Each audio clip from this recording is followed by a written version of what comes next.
In today's webinar, we're going to talk about all things special needs trusts. We're going to dig deep into what is a special needs trust? How do you go about using one? Why would you use one? Do you need a special needs trust in addition to an ABLE account, or can you use one or the other sort of interchangeably? We're going to talk about how to fund special needs trusts, how to not fund special needs trusts. We're going to talk about first party, third party special needs trusts. We're going to talk about pooled special needs trusts. All things special needs trust. And with that, we will turn to our resident expert. My name is Keith Caldwell. I am a parent just like most of you guys out there. And I am learning and listening from Ryan as well, because I have a lot of questions myself as I plan for the future when I'm gone. So with that, I'll let Ryan go ahead and introduce himself. Yeah, I mean, that list from Keith, I'm tired myself just thinking about it. Holy mackerel. But I appreciate everybody sending your questions in. If this is the first time that you're coming to this webinar, thank you so much. Keith and I have been blessed to be doing these for folks since I believe 2013, Keith, if I remember correctly. So we've gone through quite a number of iterations, and we've stumbled on doing some of these question and answer sessions because, we want to make sure we're answering questions that you guys have. All right. Thank you, Ryan. Is a special needs created under a will required to pay back Medicaid after the recipient dies for the benefits received? And they put it in parentheses in Georgia, but I think this is going to be the answer nationwide, right? Yeah. So it won't really matter in Georgia or anywhere else. So again, there are several ways to set up a special needs trust. You can set it up inside your will, just like you mentioned. That's called a testamentary trust, meaning it doesn't come into existence until you go out of existence, right? So your will has to come into play, and then once your will is executed, meaning you're already gone, then that trust pops into place. And in that case, that kind of trust is going to be called a third-party supplemental needs trust. And I know this language is there's a couple different terms in there, but this is called a third-party supplemental needs trust. And as long as the language is properly written, then there shouldn't be a payback to Medicaid with that type of trust at the end of your child's life. The other way to set up a third-party supplemental needs trust is you set it up outside of your will, so it exists on the same day that you create it, so that you don't have to die to fund it. Sometimes that can provide more flexibility for families because you can add money to it, or extended family can, grandparents, aunts, uncles, friends, can add money to it before you're dead. Right? So you don't have to die for it to come into existence. So that can provide more flexibility, but it can also provide a little bit of what Keith was mentioning before, a little bit of planning ahead. Mm-hmm. Meaning if you have, and this was another question by an 80-year-old mom. Yeah, I remember that. That was talked about. So we'll lead into that one too. Is, do I fund the trust now or just wait till I'm dead? And so, with a testamentary trust that's inside the will, you have to wait till you're dead. With a standalone third-party supplemental needs trust, you don't have to. And what I would say is you don't want to. I don't mean fund it with a lot of money, but I mean start the trust. I don't care if it's a checking account. Mm-hmm. Just have an account number that you can utilize. And why do we do that? Because it's easier for the next people, because it's already done. They don't have to think about, how the heck do I set up a special needs trust? What tax information do I need? Where do I go do that? How do I go do that? Right? All those questions they have to answer at a time when they're mourning the loss of someone they love, which could be a parent. True. Right? Because you'll be dead. And if you have other kids, they're going to have to handle that. So they're going to have to handle everything.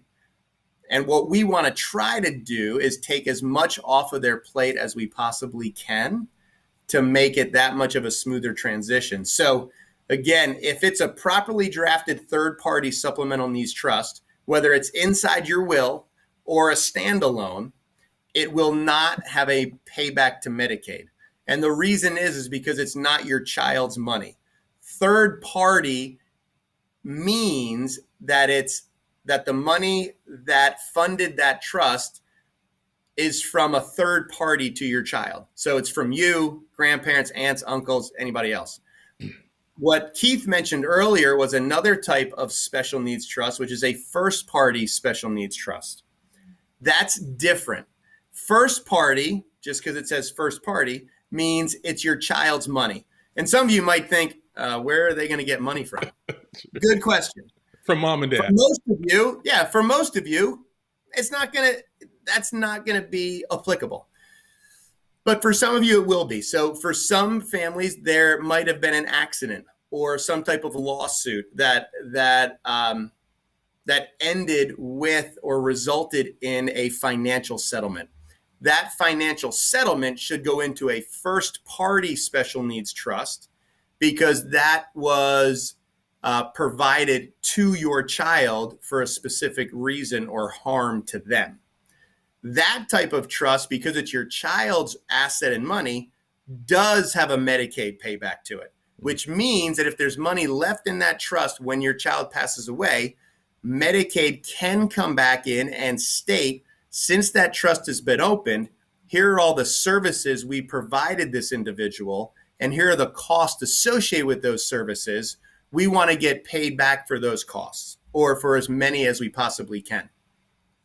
They can do that out of a first party special needs trust. They can't do that, at least as long as it's drafted properly. See that caveat I threw in there, everybody? As long as it's drafted properly, out of a third party supplemental needs trust. So that's very important. The other reason why a first party trust might be appropriate was another question that I saw and reviewed was, hey, and one of the questions was something to the effect of, I have a third party supplemental needs trust drafted for my son. If they get an unknown inheritance from someone, can I just dump it in that trust? No, not if they're named specifically in that other person's will or on a beneficiary designation as going directly to them. Really, in that case, it's really their money, and it should be a first party special needs trust that should be designed to capture that money. And as a parent or grandparent or aunt or uncle, you should never add your money to a first party special needs trust. See how, and Keith kind of mentioned this really quickly, but it's a very important distinction that he had to do in his plan. And I know he doesn't mind me sharing this stuff because he would anyway. His son has a first party special needs trust, but if you heard him, he said he started a third party supplemental needs trust and enable account. Mm-hmm. And the reason is if Keith dies, mm-hmm. he has money that he wants to go to his son with autism, right? A specific dollar amount. Mm-hmm. Well, he doesn't want that blended into the first party special needs trust because if his son with autism predeceases his other son, mm-hmm. he doesn't want all the assets to go back to the government. Right. He wants at least the assets that he did himself, earned himself, saved himself, invested himself, that if his son with autism doesn't use that amount in that supplemental needs trust during his life, he wants it to go to his family, not back to the government. Hence the reason for both of those trusts in his situation. Right. So again, for many families, you might have to have two for a period of time. And let me, and this is helpful or not, I hope it is to other families, but there might be other people that are in similar situations. The first party trust was set up as a result of a court order because of the lawsuit. My son got a lawsuit, so that I'm really outside of that. But I've instructed the next caregivers that to deplete the funds from the first party trust first. Because as Ryan just said, that if something's left over in that money goes back to the state, most likely they're going to come back and say, we paid this, we paid that, we want all that money back. So we're focusing on depleting that first. I mean, we're not trying to deplete it, but we're expending funds from that first. The other one I set up as a third party trust, and I added my son and soon to be my niece as secondary, what do you call them? Trustees. Yes. be able to manage that account. It's an investment account. So we have mutual funds and other things that are in that thing. So that they have the ability, if something happens to me, they can come in and make trades and stuff on that behalf. And that can grow. So if my other son does not use all the funds in that other account, and he predeceases my other son, these funds could be bequeathed to my other son without a disability because they go back to that. So that's why we have them separated like that. Hopefully that's helpful for people. Yep. And how I funded part of the third party is, yeah, I'll be authentic. You guys will know. Most of you guys know that my dad died last year, and he had an inheritance. I didn't need the money necessarily, so I donated it or I gifted it to my son with autism and put it into this third party trust so that he could have more funds to invest. I mean, I used some of it, but I didn't need the majority of it. I just put some in there so my son had assets in this third party trust, because part of it is you don't want to put money in there that you're going to need, right? So you don't want to overfund it to where you're like, uh-oh, I need a new roof for myself, and you can't go back to that trust and take it out because it's not for that your son's exclusive benefit. So I've been sort of, deciding what my needs are and making changes and adjustments to my plan based upon my circumstance. So everyone's a little different. Hope that is helpful for people. Okay. Uh-oh. You shrunk and went away. All right, let's see. Oh, this is one I've not seen before, Ryan. How can we make sure our inheritance will not affect my child's college application? Is financial aid or his financial aid or able to receive government assistance? Will it impede it? I don't think I've seen that one before. Yeah, no, that is definitely a new one. So again, if there is an inheritance coming in,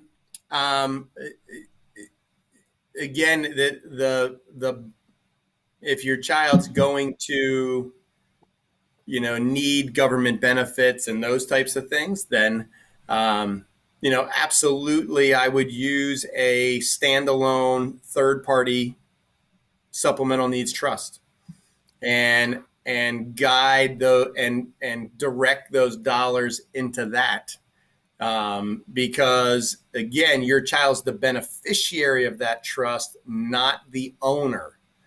Very important distinction. When you're going for, financial aid, that would be helpful there. But also for government benefit qualification purposes. Okay. I see this question here, Ryan. If you don't mind sort of addressing the question of, you talked about the inheritance. I lost my train of thought.